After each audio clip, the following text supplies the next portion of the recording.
Hello everyone, have you PinChat today? Here we are gonna teach you how to use request reply message to collect business related information from your customers. First, join the room. Then click the request reply message button in the chat room below. You can see 4 types of message templates, including email templates, phone number templates, date and time template, and text template. Select one of them and edit the message template. Like here, I use email template.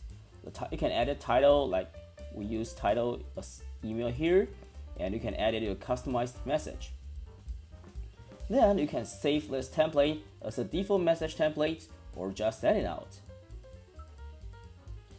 So customers can easily reply message from here. All the feedback from the customer would be stored in the client list of this PinChat URL. Here we go. Client list. If the customer has already input the email, you will see the email showed here. It's convenient for the link owner to manage or export customer data. You can see all the data can be exported here. Use PinChat as your mini CRM to manage your customer data. PinChat, the on-demand chat tool.